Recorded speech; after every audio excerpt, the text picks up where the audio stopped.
স্বাধীনতা সংগ্ৰামী জগৰুগড় খোৱানি ফুটবল টুৰ্ণামেণ্টত শুৱলা চাহ বাগিচাৰ জয়লাভ। আধুনিক ইণ্ডিয়া ফাউণ্ডেশ্যনৰ উদ্যোগত ওদালগুৰি জিলাৰ ভুটিয়াচাং চাহ বাগিচাত অনুষ্ঠিত তৃতীয় বাৰ্ষিক জগৰুগড় খোৱানি ফুটবল টুৰ্ণামেণ্টত শুৱলা চাহ বাগিচাৰ জয়লাভ। আজি ধনশিৰি চাহ বাগিচা আৰু শুৱলা চাহ বাগিচাৰ মাজৰ অনুষ্ঠিত আৰম্ভণি খেলখনত ৩-১ গ'লৰ ব্যৱধানত জয়লাভ কৰে শুৱলা চাহ বাগিচাই। তীব্ৰ উত্তেজনাময় খেলখনত শুৱলা চাহ বাগিচাই জয়লাভ কৰিবলৈ সক্ষম হয়। খেলখনত এছএছবিৰ উপ পৰিদৰ্শক জিতেন্দ্ৰ মীনা, প্ৰবীণ কুমাৰ, মেকলয়ড ৰাছেল ইণ্ডিয়াৰ পৰিচালক ৰাজকমল ফুকন, ভুটিয়াচাং চাহ বাগিচাৰ পৰিচালক ৰাজদীপ বুঢ়াগোহাঁই, পানেৰী আৰক্ষী থানাৰ ভাৰপ্ৰাপ্ত বিষয়াকে ধৰি বহুসংখ্যক লোক উপস্থিত থাকে।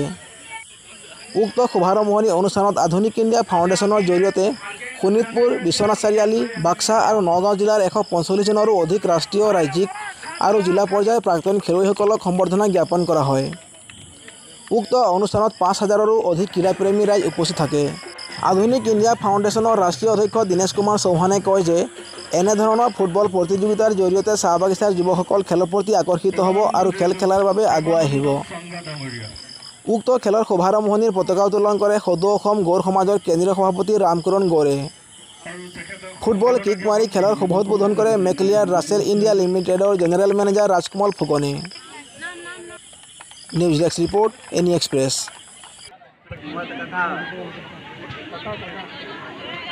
এতিয়ালৈকে আমি খেল উপভোগ কৰিবলৈ লৈছোঁ।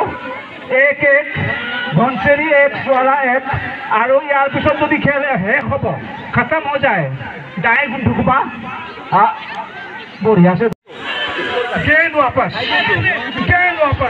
अच्छा बिल्कुल बढ़िया से मार दिले बॉल आगू दिखे बढ़िया